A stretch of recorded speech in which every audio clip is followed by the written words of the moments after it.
함께 말씀 보겠습니다. 오늘 말씀은 베드로전서 1장 1절부터 5절까지 말씀입니다. 우리 한 목소리로 같이 운동하겠습니다. 예수 그리스도의 사도인 베드로가 본도와 갈라디아와 갑바도기아와 아시아와 비두니아에 흩어져서 사는 나그네들인 택하심을 입은 이들에게 이 편지를 씁니다. 하나님 아버지께서 여러분을 미리 아시고 성령으로 거룩하게 해주셔서 여러분은 순종하게 되고 예수 그리스도의 피뿌림을 받게 되었습니다. 여러분에게 은혜와 평화가 더욱 가득 차기를 빕니다. 우리 주 예수 그리스도의 하나님 아버지께 찬양을 드립시다. 하나님께서는 그 크신 자비로 우리를 새로 태어나게 하셨습니다. 그리하여 그는 죽은 사람 가운데서 예수 그리스도가 부활하심으로 말미암아 우리로 하여금 산 소망을 갖게 해주셨으며 썩지 않고 더러워지지 않고 낡아 없어지지 않은 유산을 물려받게 하셨습니다. 이 유산은 여러분을 위하여 하늘에 간직되어 있습니다. 하나님께서는 여러분의 믿음을 보시고 그의 능력으로 여러분을 보호해 주시며 마지막 때에 나타나기로 되어 있는 구원을 얻게 해 주십니다. 아멘.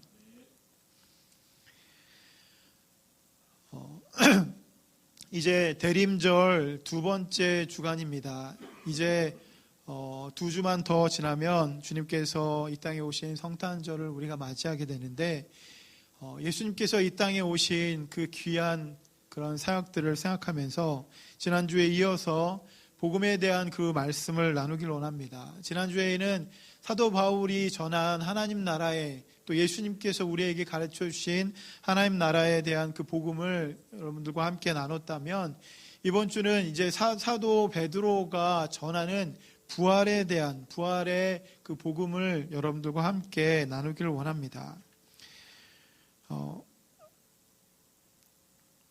여러분 베드로는 어떠한 사람입니까?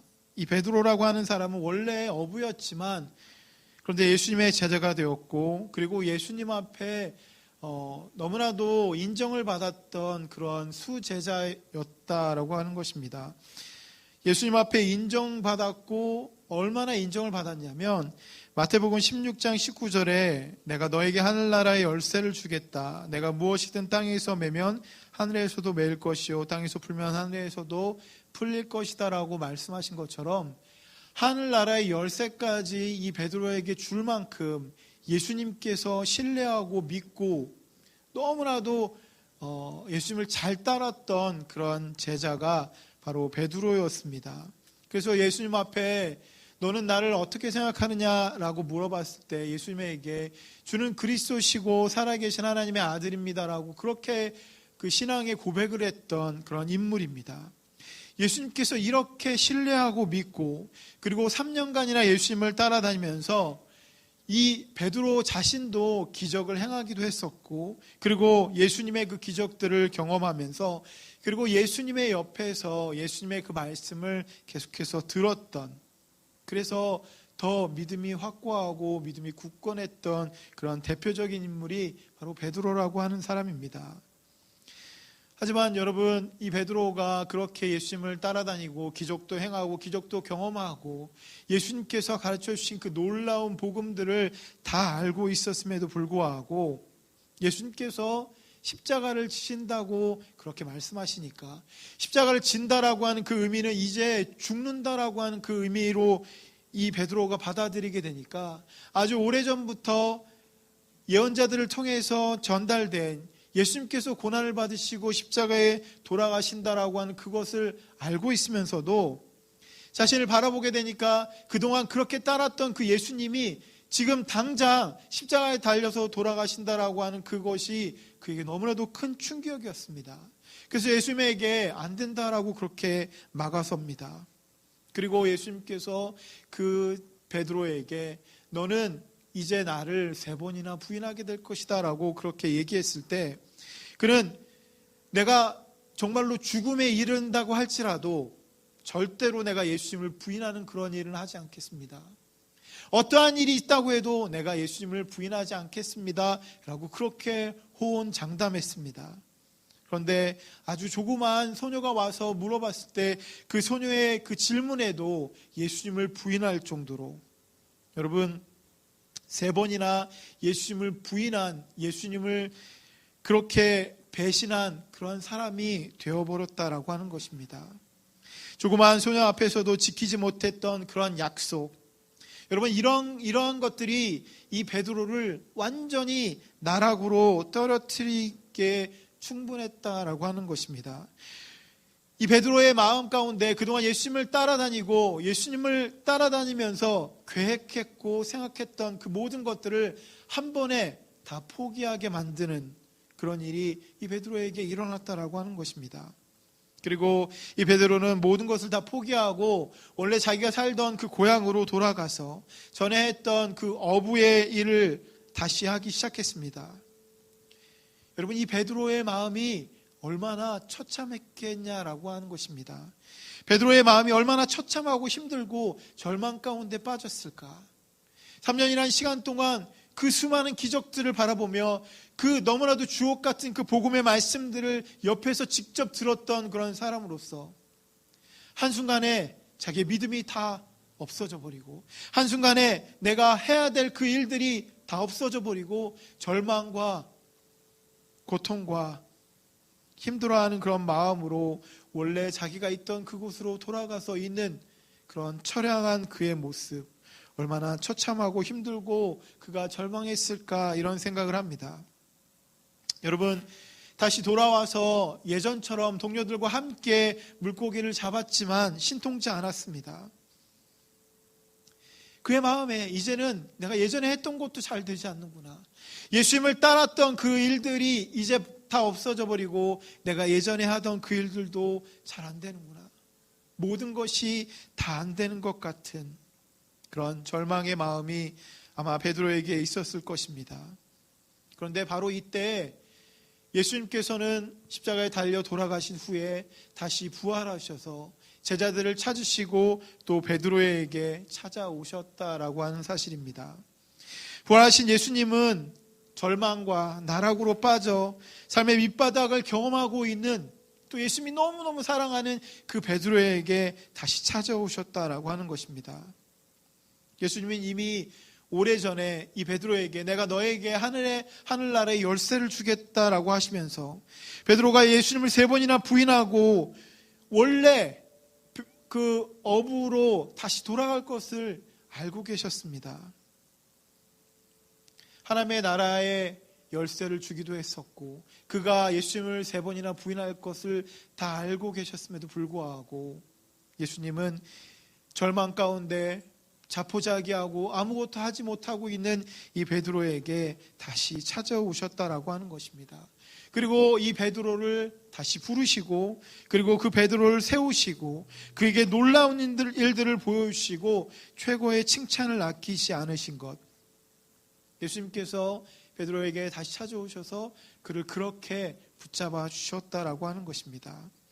그래서 누가복음 24장 34절에 있는 말씀을 보게 되면 모두들 주님께서 확실히 살아나시고 시몬에게 나타나셨다고 말하고 있었다.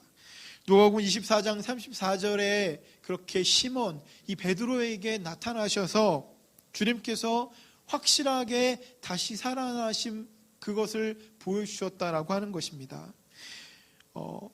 십자가에 달려 돌아가셔서 모든 것이 끝나버렸을 것 같은 그런 마음을 갖고 있는 그 모든 제자들, 특별히 이 베드로에게 예수님이 다시 살아나셨다라고 하는 것은 예수님이 오셔서 위로하고 그 큰 기적을 행해 주시는 것, 그것이 중요한 것이 아니라 예수님이 다시 살아나셔서 그 베드로에게 오시는 것만으로도 여러분, 이 베드로의 마음이 정말 흥분되고 이 베드로의 마음이 새로워지지 않았겠습니까?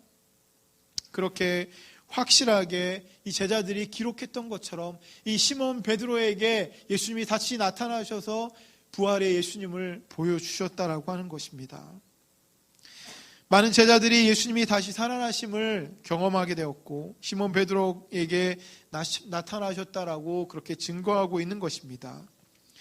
베드로와 다른 제자들에게 오셔서 예수님은 너희에게 평강이 있을지어다 이렇게 이야기합니다. 여러분, 이 말씀은 정말로 많은 그런 의미가 있지 않습니까? 그동안 예수님을 3번이나 부인했고, 원래 자리로 와서 원래 그 물고기를 잡던 그 일들도 잘 안 되고, 저 나락으로 빠져서 아무것도 할 수 없는 마음의 평안이라고는 찾아볼 수 없는 그 마음, 여러분 모든 제자들이 아마 동일한 그런 마음이 있지 않았겠습니까? 그래서 그들을 찾아오셔서 너희에게 평강이 있을지어다 라고 그렇게 말씀하신, 평화가 있을지어다 라고 그렇게 말씀하신 그 예수님의 말씀은, 그 전에 내가 너희들에게 약속한 그것들이 이제 너희에게 다시 일어나게 될 것이다. 예전에 너희가 누리고 생각하고 계획하고 꿈꿨던 그런 일들이 이제 너희의 삶 가운데 일어나게 될 것이다. 예수님께서 그렇게 그들에게 말씀해 주고 있는 것입니다. 분명히 제자들과 특별히 바울의 베드로의 상태를 아시고 다시 베드로를 세우시기 위해서 여러분 그렇게 말씀하고 있는 것이 아니겠습니까? 이 베드로가 그렇게 나락으로 떨어지고 자포자기할 것을 예수님이 이미 아시고 다시 그 베드로에게 찾아오셔서 그에게 이렇게 말씀하고 있는 것입니다. 여러분, 예수님이 제자들에게 오시고 이 베드로에게 오시고 나서 이 제자들의 모습이 완전히 바뀌었다라고 하는 것입니다. 누가복음 24장 52절부터 53절의 말씀입니다.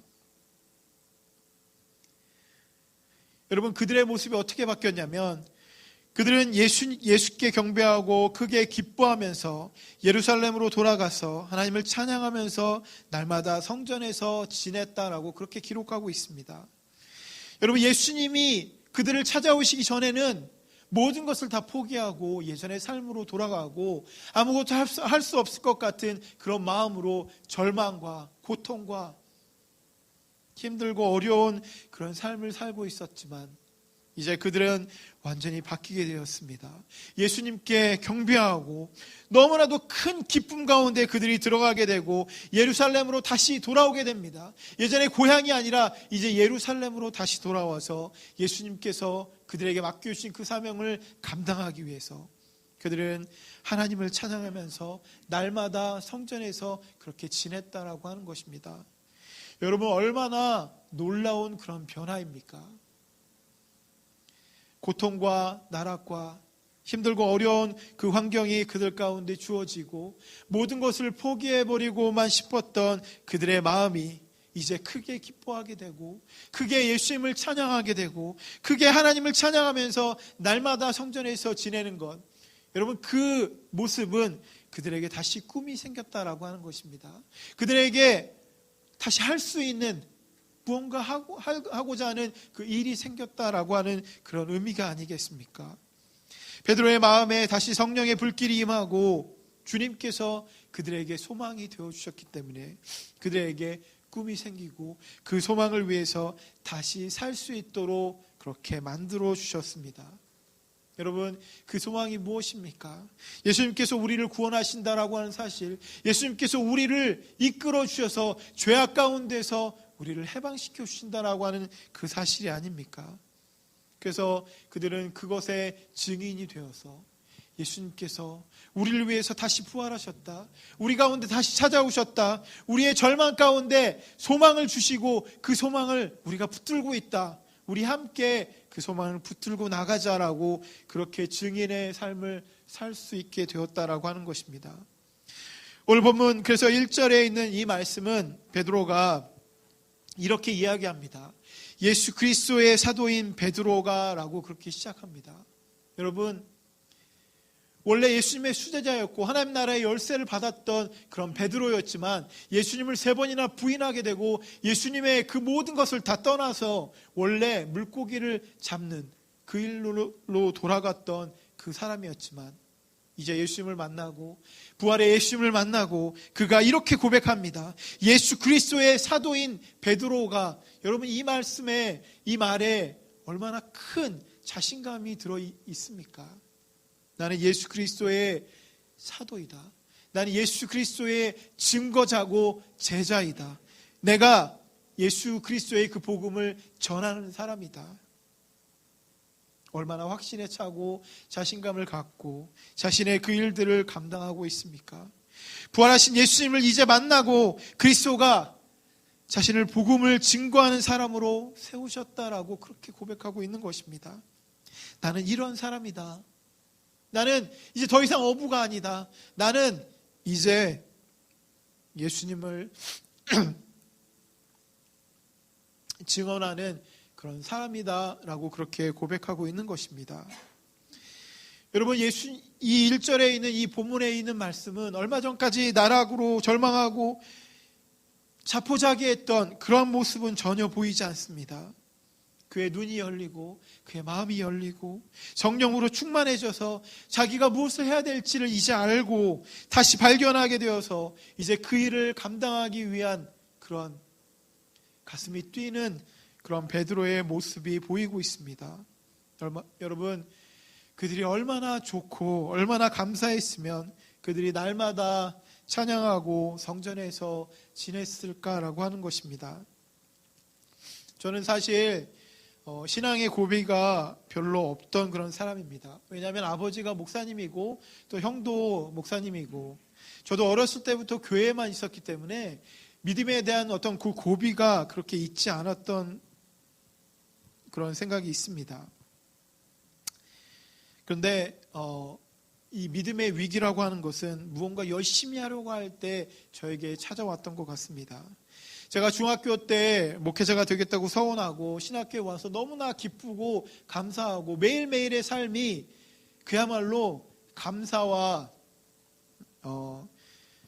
저의 사명으로 가득 차 있는 그런 삶이었습니다. 그래서 너무너무 기쁘고 너무나도 좋았습니다. 그리고 1학년 때 여름에 그 방학 때 그 예수전도단 그 수련회 집회에 가서 너무나도 뜨겁게 기도했습니다.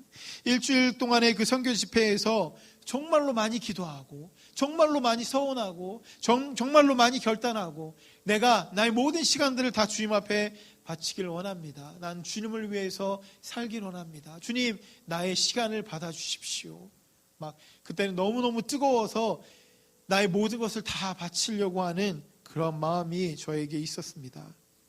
그렇게 기도하고 그 수련회를 다 마치고 나왔는데 학생부 수련회에 참여해서 그 학생부 수련회에서 너무나도 큰 화상을 입게 됩니다. 아마 이 이야기를 들으신 분들도 계시겠지만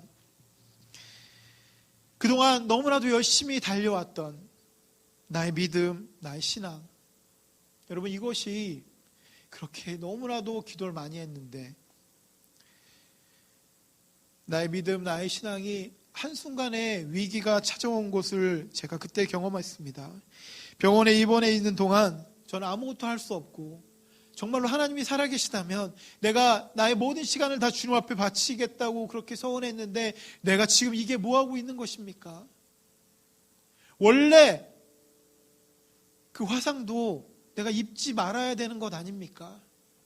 화상을 입어서 병원에 한 달 동안 있는 그 시간도 내가 주님 앞에 다 바치겠다고 했는데 내가 그 시간을 이렇게 낭비하고 이 병원에서만 있는 것. 그리고 저의 마음에는 아무것도 할 수 없을 것 같은 그런 의심들이 찾아오기 시작하고 정말로 하나님이 계신 걸까? 하나님이 계시다면 왜 나를 보호해 주시지 않으셨을까? 왜 나를 붙잡아 주시지 않으셨을까? 병원에 한 달 동안 입원해 있으면서 계속해서 저는 울고 저의 마음에 의심이 들어가고 저의 신앙에 저의 믿음에 위기가 찾아오는 것을 경험했습니다. 밤에 잘 수가 없었습니다.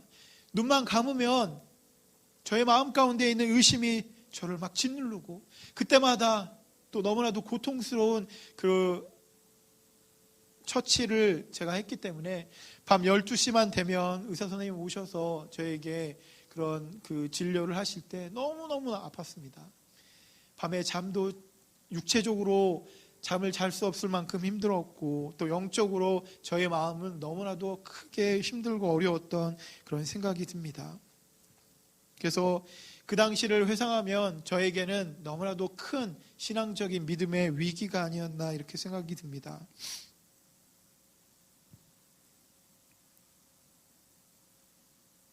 그리고 나중에 제가 깨닫게 된 것은 우리의 믿음에는 우리의 신앙에는 반드시 시험이 찾아온다라고 하는 사실입니다.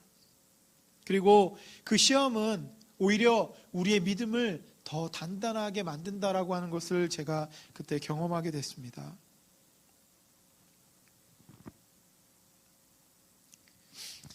아무것도 하지 못하는, 그리고 마음이 굉장히 힘들고 어려운 그런 상황 가운데 그 병원의 옆에 있는 그 교회 목사님이 오셔서 야고보서 1장 2절과 3절에 있는 말씀을 가지고 예배를 드려주셨습니다. 주일날 교회도 가지 못했기 때문에 예배 드리시고 나서 오후에 오셔서 예배를 드려주시는데 첫 주에는 정말로 펑펑 울면서 제가 예배를 드렸던 기억이 있습니다.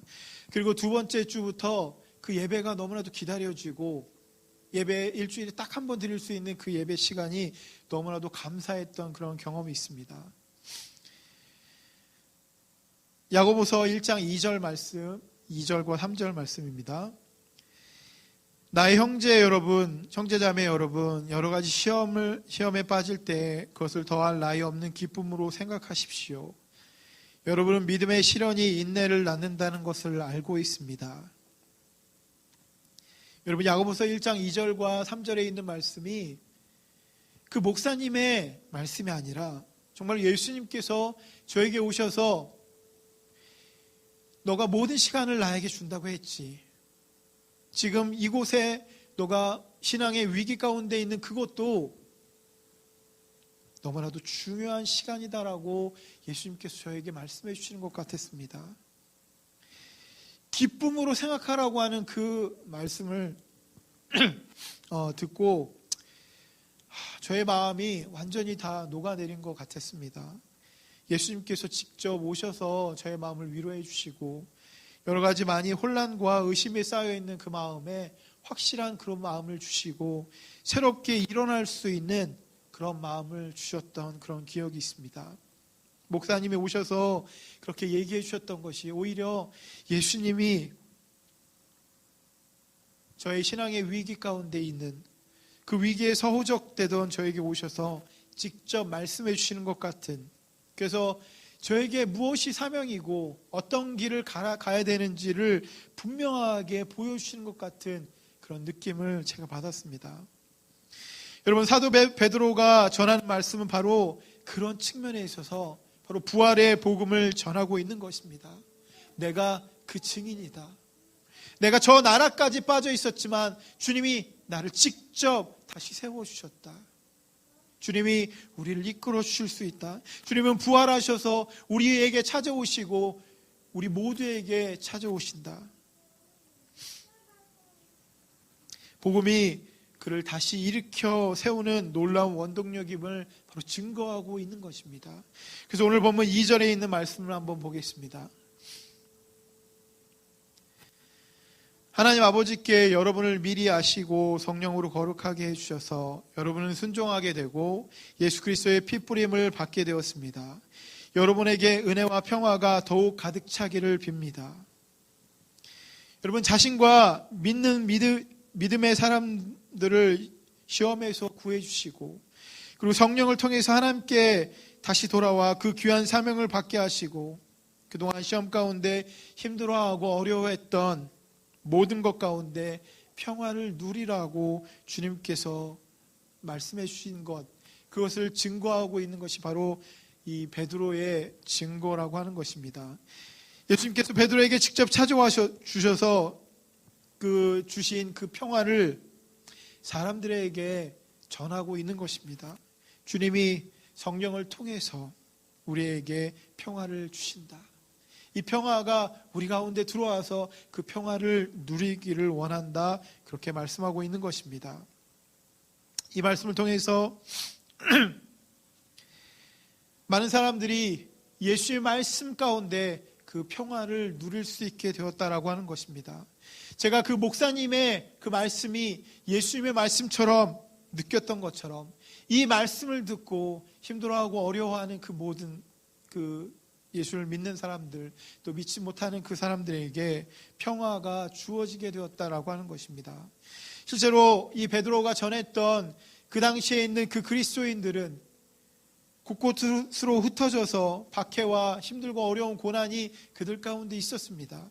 그럼에도 불구하고 그들 가운데 평화를 전해주는 그 복음이 그들 가운데 전달되었다라고 하는 것입니다. 여러분, 그들에게 사실 평화라고 하는 이것은 남의 일과도 같은 것이었습니다. 그들은 고난과 박해와 힘들고 어려운 나날을 매일매일 보내는 그러한 상황 가운데 있었습니다. 그렇기 때문에 그들을 위로하면서 지금 우리가 살고 있는 이 삶을 바라보지 말고 하늘에 그 소망을 두고 우리가 살았으면 좋겠다.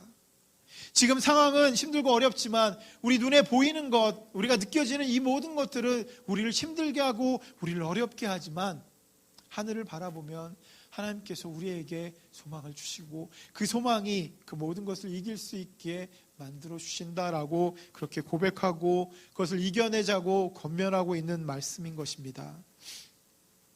그리고 베드로는 3절 말씀입니다. 우리 주 예수 그리스도의 하나님 아버지께 찬양을 드립시다. 하나님께서는 그 크신 자비로 우리를 새로 태어나게 하셨습니다. 그리하여 그는 죽은 사람들 가운데서 예수 그리스도가 부활하심으로 말미암아 우리로 하여금 산 소망을 갖게 해주셨으며, 여러분, 그 부활의 그 힘을 다시 설명하고 있는 것 아니겠습니까? 예수님의 그 부활의 힘은, 그 복음의 힘은 절망 가운데 나락으로 떨어져서 아무것도 할 수 없는 그 베드로를 다시 살게 만들어 주셨다라고 하는 것입니다. 그리고 새롭게 태어나게 만들어 주시고, 그리고 새롭게 태어나게 만들어 주셨을 뿐만이 아니라 그에게 소망을 허락해 주셨다라고 하는 것입니다. 예수님 자신이 바로 우리의 소망이 되는 그것을 분명하게 증거하고 있습니다.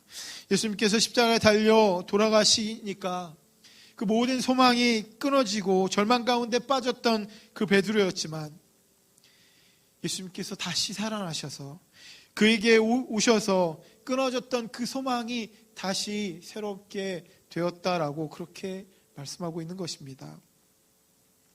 예수님을 믿으려고 해도 예수님이 보이지 않고 나의 마음에 의심만 가득하고 믿어지지 않을 때 성령님께서 우리에게 오셔서 말씀하시고 분명하게 우리에게 주님을 보여주심으로 바로 우리에게 믿음이 생겨나고 우리에게 소망이 생겨난다라고 하는 것입니다. 그 산소망은 우리도 장차 받게 될 것이고 부활의 그런 소망이고 또 하늘에 간직되어 있는 하늘의 소망임을 우리에게 분명하게 말씀해 주고 있습니다. 여러분, 이것은 세상이 누리는 그런 복과 세상이 누리는 그 부와 명예와 비교가 되지 않습니다. 사실 세상에 우리가 누리는 그것들을 우리가 더 바라보고 생각하고 있지 않습니까? 여러분, 그러나 세상이 주는 이 복과 명예 그리고 부는 사실은 없어지고 끊어진다라고 하는 것입니다. 유한하다라고 하는 것입니다. 그것이 계속해서 지속되지 않는다라고 하는 것입니다. 우리의 육체도 계속해서 지속되지 않습니다. 그런데 오늘 본문을 통해서 이 하늘의 소망은 썩지 않고 없어지지 않고 우리를 위해서 예비되어 있다. 우리가 그것을 누리게 될 것이다. 하나님의 계획이 그곳에 있다라고 우리에게 말씀해 주고 있는 것입니다. 흔히 우리가 복받으라고 하면 당장 우리가 행복하고 금전적으로도 그리고 세상의 성공과 연결되어서 모든 사람들이 부러워할 만한 그것을 얻는 것을 우리가 생각할 수 있습니다. 근데 우리 교회가 속해 있는 이 가정교회에서 하나의 인사법이 있는데 무슨 인사법이냐면 바로 하늘복 받으라고 그렇게 이야기합니다. 하늘복 받으세요 이렇게 이야기합니다. 이것은 무엇이냐면 이 세상의 것은 없어지고 영원하지 않고 유한하지만 하늘의 그 복은 이 세상에 있는 모든 어려움들을 다 이겨내고도 남을 만큼 놀랍고 그리고 영원히 우리 가운데 준비되어지고 예비되어진 그런 복이다라고 하는 것입니다. 세상 것, 없어질 것들, 그것에 우리의 눈을 버리지 말고 하늘에 소망을 두고 하늘의 것들을 생각하라고 하는 그런 말씀인 것 같습니다. 그리고 오늘 본문 5절에 있는 말씀 한번 같이 보겠습니다. 하나님께서는 여러분의 믿음을 보시고 그의 능력으로 여러분을 보호해 주시며 마지막 때에 나타나기로 되어 있는 구원을 얻게 해 주십니다. 바로 믿는 우리에게 베드로처럼 다 흩어져 있는 그 디아스포라 그리스도인들처럼 하나님의 보호하심을 우리가 입게 된다. 뿔뿔이 흩어지고 도망가서 절망 가운데 고통 가운데 있는 그 사람들을 보호하시고 그리고 일으켜 세우시고 또 베드로를 부르시고 바울을 부르시고 또 저를 부르셨던 것처럼 바로 우리를 부르신다라고 주님께서 우리에게 말씀해 주고 있는 것입니다. 바로 하나님은 우리를 보호하신다라고 하는 사실입니다. 그리고 우리에게 구원을 베푸신다라고 하는 사실입니다. 단 한 번도 여러분 베드로가 먼저 예수님을 찾아간 것이 아니라 예수님이 베드로를 먼저 찾아오셨다라고 하는 것, 모든 것이 다 주님이 그를 부르셨다라고 하는 사실입니다. 처음 만난 것도 그를 불러서 다시 소망을 주신 것도 모든 것이 바로 주님이 그를 부르셨다라고 하는 것, 베드로를 부르시고 그를 보호하시는 것, 이 모든 것이 바로 주님의 은혜라고 오늘 본문은 우리에게 말씀해 주고 있는 것입니다. 제가 서울에서만 살다가 그 시골 평택에서 처음으로 가서 전도사의 일을 할 때였습니다. 어느 날 목사님께서 어디 좀 가자고 급히 저를 부르셔서 함께 어느 집으로 갔습니다. 근데 그곳에 돌아가신 지 며칠 지난 그 성도님이 한 분 계셨습니다. 아무도 돌보지 않고 아무도 신경 쓰지 않았기 때문에 돌아가신지도 몰랐던 그런 시간들이 지나고, 그래서 그 시신을 그 목사님과 함께 이렇게 옮기는데 제가 처음으로 돌아가신 지 오래된 그 분의 그 몸을 만졌는데 너무나도 딱딱하게 굳어 있어서 그분을 옮기면서 제 마음이 너무나도 많이 아팠습니다. 그리고 그분을 이제 옮긴 후에 장례식을 치러야 되기 때문에 그 외국에 있는 그 자녀들에게 연락을 취했는데 그 자녀들이 바쁘다고 올 수 없다고 그렇게 이야기하는 걸 두고 교회에서 그 장례식을 치렀던 그런 기억이 납니다.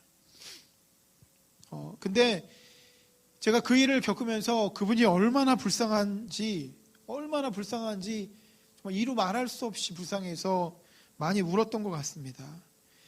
자식도 돌보지 않고 주위에 누구도 자기가 죽게 된 그것을 알지 못하면서 죽음을 맞이한 그것이 얼마나 안타까운가. 왜 하나님은 이 성도님을 그렇게 데려가셨을까? 왜 이 성도님은 자녀들에게도 버림을 받고 혼자 그렇게 돌아가실 수밖에 없었나? 너무나도 마음이 아팠습니다. 너무나도 마음이 괴로웠습니다. 근데 기도 중에 주님께서 그 성도를 너무나도 불쌍히 여겨서 내가 너를 그 성도에게 보내지 않았느냐라고 그렇게 말씀해 주셨습니다. 가족도 자녀도 돌보지 않았지만 주님은 그 성도님을 보호하고 인도하셨다라고 하는 것을 제가 굉장히 많이 그때 느꼈습니다. 그러면서 저에게 더 이상 마음 상해하지 마라. 그리고 내가 이렇게 하는 것처럼 너도 그러한 사명을 잘 감당했으면 좋겠다라고 그렇게 주님께서 저에게 말씀해 주셨습니다.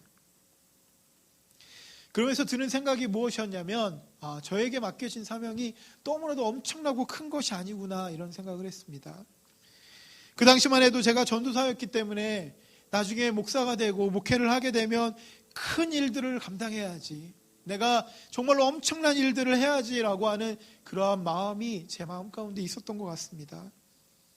그런데 아주 조그만 일에도 제 마음이 흔들리고 제 마음 가운데 큰 슬픔과 어려움이 찾아와서 하나님이 정말로 왜 이 성도를 이렇게 가만히 냅두셨습니까? 라고 하는 그러한 질문 가운데 주님 앞에 기도했더니 주님께서 내가 그 성도를 사랑해서 너를 그곳에 보낸 거다라고 말씀해 주시는 것, 그런 것들을 제가 생각하면서 나에게 맡겨진 그 사명은 큰 것이 아니구나.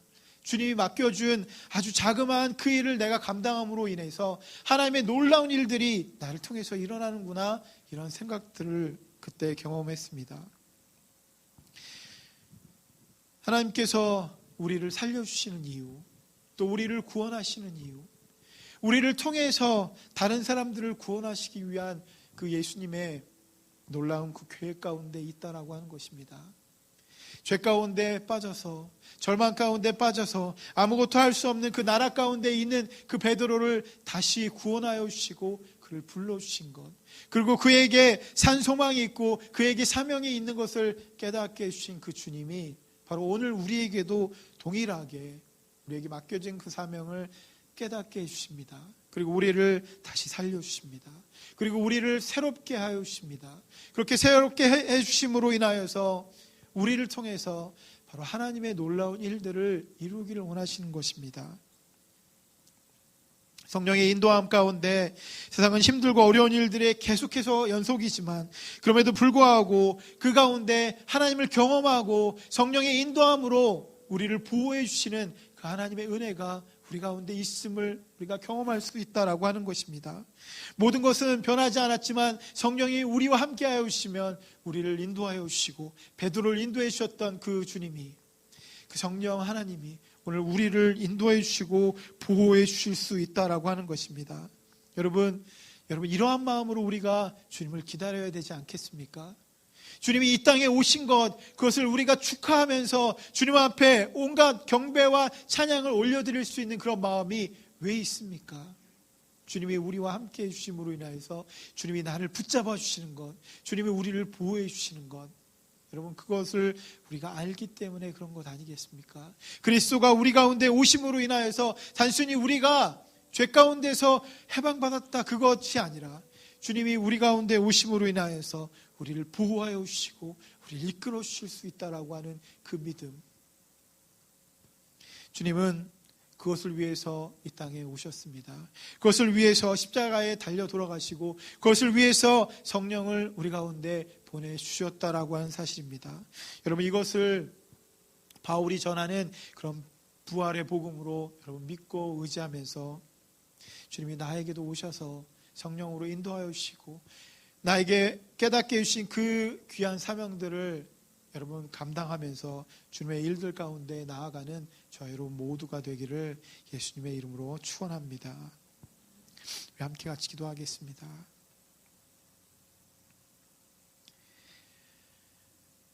세상은 그대로고 우리의 삶에는 어떠한 변화도 없고 계속해서 힘들고 어려운 일들이 반복적으로 일어납니다.